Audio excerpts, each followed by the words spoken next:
My wife has started waking up in the middle of the night to fold clothes. It's all she ever does now, she simply cannot stop. It was a frosty October morning, the morning I found Albert's mangled remains, and I didn't yet suspect there was a direct correlation between my wife's folding addiction and his untimely demise. He'd been half buried in the woodland surrounding our garden, just beyond the vegetable patch. And staring down at the corpse, all I could think was, bloody hell, that's the third time this month. Well, Albert Eggstein is dead, I announced, as I rejoined my family in the kitchen. Foxes must have got in again, Carrie said from the breakfast counter, her back to me. Not a chance. That co-op cost more than the damn car. Houdini himself couldn't break in. At the far side of the table, Ben piped up and said, "It's the monster. I saw it outside my room the night n0sleep disappeared. Remember, Dad? There's no such thing as monsters, sweetie," his mother replied, setting down a cup of hot chocolate in front of him.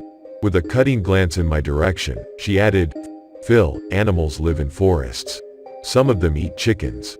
Mystery solved. Not wanting to kick off another fight, I ignored her tone and instead pointed out I'd already made Ben a hot chocolate earlier. "Yeah, but yours tasted weird," he replied, before drinking the new one in 2 gulps. Since his 10th birthday, that kid had practically been inhaling food. I said, "By the way, the pumpkins are looking ripe. What do you say we finally carve them?" After breakfast, all 3 of us worked on jack-o'-lanterns in the garage. Together, we made quite the trio. Ben with his green eyes and blonde hair, the old ball and chain sporting a thin build and dark complexion, and finally me, the freckly redhead. Just as I finished etching my stencil, Carrie clamped down on her own palm, juicy blood seeping between the fingers, 2 of which were already wrapped in plasters. "Silly me," she said, her voice all casual. My attempts to inspect the damage got brushed aside.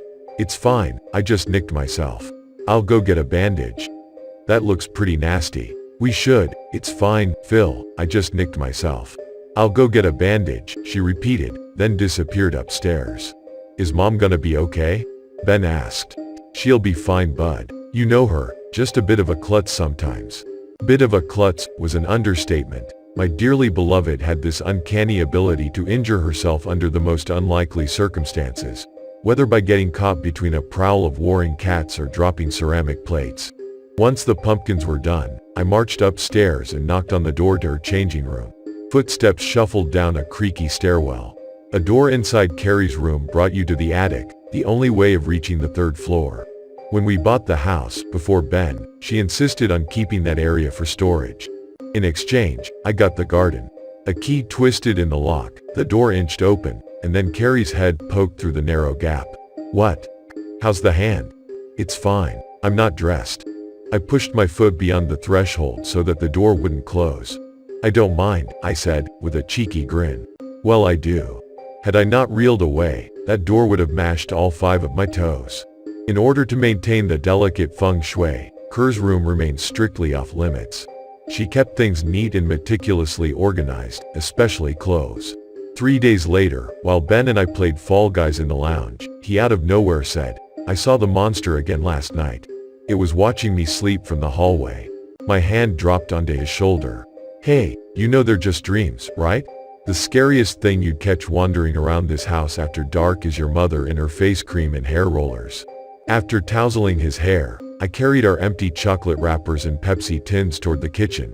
In bed that night, the earlier conversation with Ben slid into my brain. My son suspected our family unit might wither and die. Surely the least I could do was attempt a little marital de-weeding?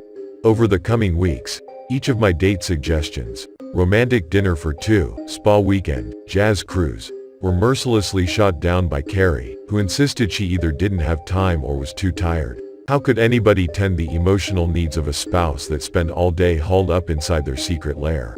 One night, deciding I had nothing to lose, I chanced my luck at some romance by rolling over in bed and kissing along her bare shoulder. A drilling elbow to the ribs sent me careening back. "Not tonight. There's a surprise," I muttered. This spurred her to flick on the bedside lamp. "What was that?" "Nothing." "Speak up, Phil. If you've got something to say, come right out and say it." Under my breath, I mumbled, "It's just, lately I think you've been acting a little selfish." "Selfish?" That sure did it. After 5 minutes of furious finger wagging and spittle hitting me in the face, A welcome distraction came in the form of a little rap at the door. "Ben, is that you?" He stepped into the room rubbing his eyes. "Did we wake you?" He nodded. "I'm sorry, bud. Come on, let's get you back to sleep." I swung both legs out from beneath the blanket. "Can I have a hot chocolate?" With a weary sigh, I slid under the sheets again while he and his mother lumbered down the hall, and after he got his treat, she opted to disappear into her room rather than continue the stern lecture. The facts stared me in the face, plain as day. I'd become a doormat.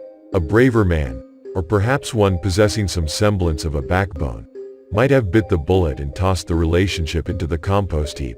Ben became my dutiful helper. As the only child in the world who enjoyed maths homework, he had a good mind for figures, and so he kept track of the number of vegetables, along with when they'd be ready for harvest. Unfortunately, all attempts at instilling healthy eating habits were torpedoed by Carrie, who indulged him with hot chocolate 3 times a day. The Ice Queen mostly remained hauled up in her den, emerging to fold after dark, a true creature of the night. When not napping, she shuffled around like a zombie, and if she was clumsy before, her gracelessness reached a whole other level. Soon her fingers were permanently wrapped in bandages like an Egyptian mummy, her arms permanently bruised. At one point, after 3 days of silent treatment, she called me into the kitchen out of the blue. A spatula had become wedged inside the top drawer, preventing it from opening all the way. "I can't get it loose," she said. She put one foot against the wall and pulled with both hands. As I stepped closer to help, she lost her grip and crammed an elbow straight into my nose, producing a sickening crunch.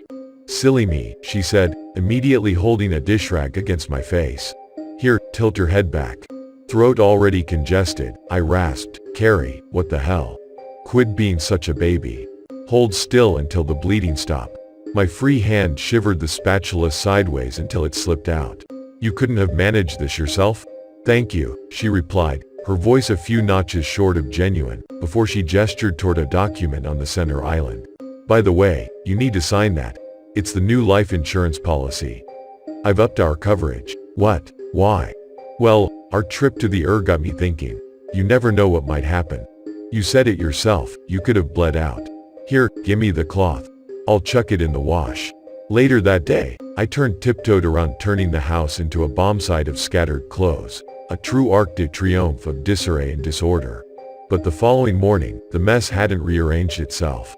Odd. Normally Kerr's radar homed in on even the most well-hidden items. This I dismissed as a rare off night, but those lonesome socks and crumpled underwear refused to budge. Suddenly, I'd lost my release valve. All 3 of us sat down in the kitchen one morning, silent. As Carrie placed a hot chocolate in front of Ben, my eye happened across the top of her wrist, mostly hidden beneath the sweater. "What the hell happened to your arm?" "Nothing." In the split second I managed to reach over and pull back the sleeve before she wrestled it away. I glimpsed the beginning of a nasty mark, red and inflamed. It looked as though she'd been attacked by a rabid wolf. "Like hell nothing. Phil, enough," she bellowed, loud enough that Ben flinched. That became my checkout point. There were 0 indicators our relationship might ever bloom again. My gut told me the 2 of us would trudge along, quietly draining the life from one another, until Ben departed for university. What I couldn't have known was how huge a red flag those unfolded clothes were, and just much danger we were in. It happened on a Saturday. Ben and I spent hours harvesting potatoes and tomatoes, then replanted seeds and trimmed stems, the works. At sundown we dropped the tools into a wheelbarrow, too sweaty and exhausted to tidy them away in the woodshed. After some TV, I ushered him upstairs into bed, and as I read him a bedtime story, his lower lip got all wobbly. Weird. It had been weeks since his last nightmare about the monster. "Everything okay, bud?"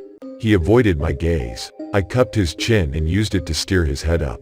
"Hey, you know you can tell me anything, right?" Those teary eyes finally met mine. "Well, I was wondering, you're not gonna walk out on me and Mom, are you?" I closed the book. "I'm not gonna lie, bud, your mother and I are going through a rough patch. But whatever else happens, I promise I'll always be there for you. You wouldn't disappear without telling me?" "Of course not. Why would you think that?" "Because Mom said you would." I stared at him, dumbfounded. What gave that woman the right to poison my relationship with my own son? I stormed up to the makeup lounge and pounded the door so furiously hinges almost splintered. When the door finally shivered open, I demanded an explanation. "I'm busy." "We'll discuss this later," Carrie said, like her word was law. Rage bubbled up, deep inside the pit of my stomach. I pushed into the room, Ben clinging onto my shirt tail. Carrie stood motionless, veins pulsing along her forehead. Enraged, I said, "You're taking out new life insurance policies all while telling Ben I'm about to walk out? What kind of game are you playing here?" Just then, there came a metal groan from beyond the door at the top of the stairs.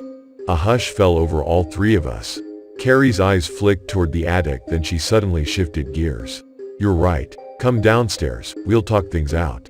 From the look on her face, she clearly had something to hide. But what could be up there? What could possibly be so important our marriage became a distant afterthought? "Now," she hissed. This piercing sound made me hesitate. I reminded myself this didn't matter. My days of being a spineless weasel were done. I started up the stairs. "Ben, get back into bed now," she screamed. A locked door beyond the steps opened at a shoulder charge while, behind me, Carrie faked the world's most unconvincing panic attack, insisting she needed a doctor immediately.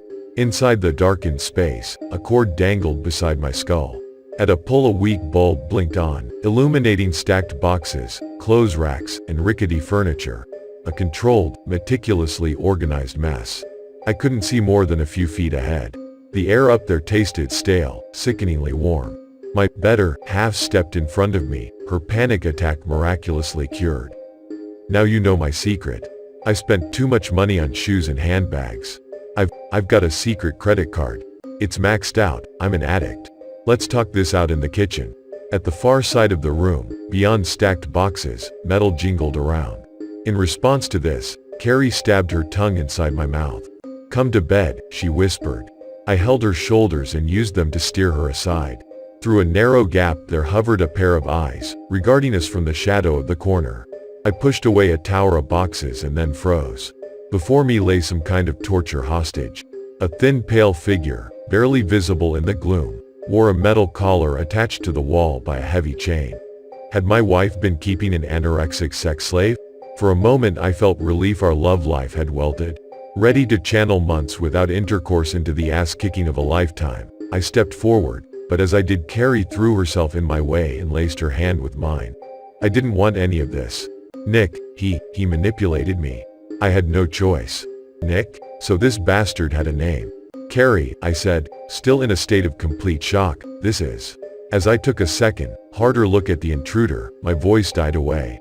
Those eyes glowed, two circles of green light in the outline of a skull marked by liver spots.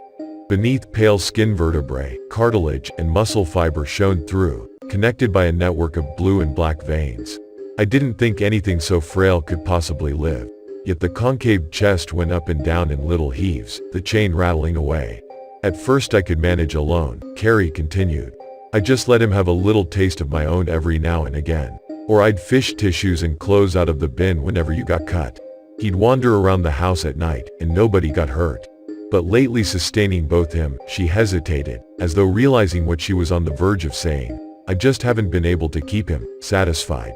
I hoped the chickens might do, but he said there was no substitute for human. And the less I could feed him, the more dangerous he became. Then he said I had to let him eat you. He said we had to get rid of you, but I refused because I love you. That's when he took a bite at me." She held up her wrist, the scars still prominent. "So I locked him away up here to keep you safe.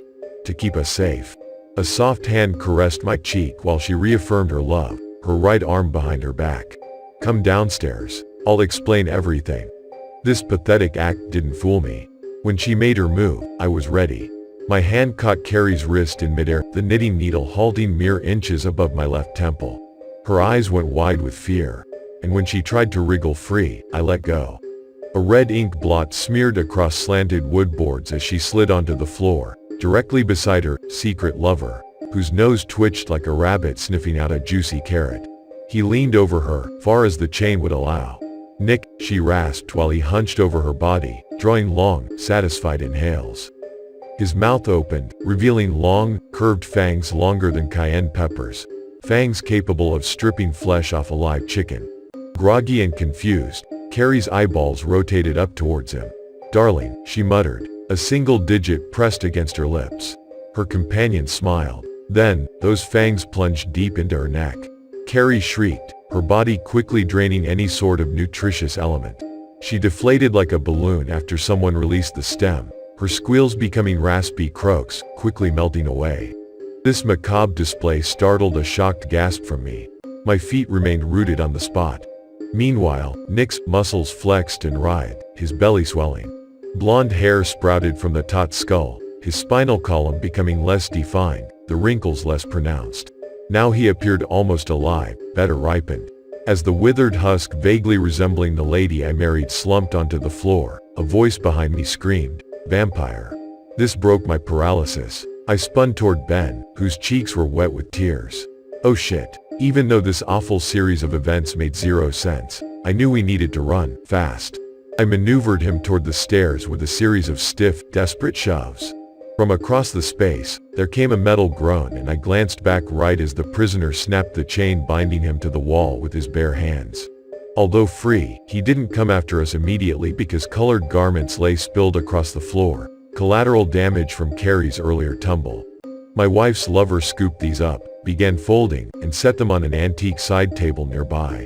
Holy shit, the cereal folder wasn't Carrie. It was Nick. Those dazzling eyes scanned me from head to toe, a long, forked tongue whipping across a thin set of lips. He appeared completely calm, like the idea of us escaping was simply unthinkable. The steps flew beneath Ben and I's feet. We charged past the makeup room, downstairs, along the hall, into the garage, only to discover a shadowy figure hanging from the rafters like a bat. How on earth did he move so fast? We frantically scrambled for the sliding glass doors at the back of the house, but outside, beyond the vegetable patch, the shadowy figure sat perched on a fence post, those glowing eyes silhouetted against the darkened forest. As a wintry breeze carried a cruel, quiet laugh across the garden, it occurred to me this cat and mouse game most likely delighted our pursuer. There was nowhere to run, nowhere to hide. That left only one option. The wheelbarrow lay perfectly still 15 meters ahead of us. I ordered Ben to make a break for the woodshed.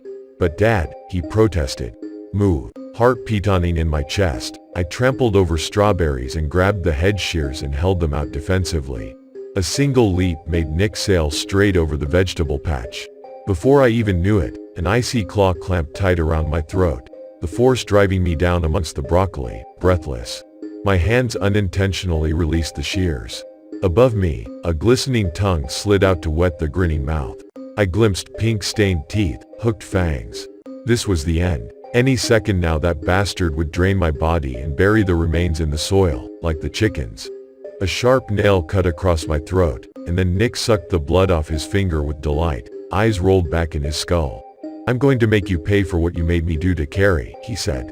I was so hungry, I simply couldn't resist. He tapped his metal collar. "I want you to know, Phil, these chains were meant for you. Carrie and I planned on keeping you locked up as an inexhaustible supply of blood. But lately, the ravenous hunger, it simply became too much, what with Carrie rationing the food supply. So I agreed to be locked up while she got all the ducks in a row, and now look what unfolded. Well, at least my sweet Kerbear will know the man who forced me to feast on her flesh died screaming in."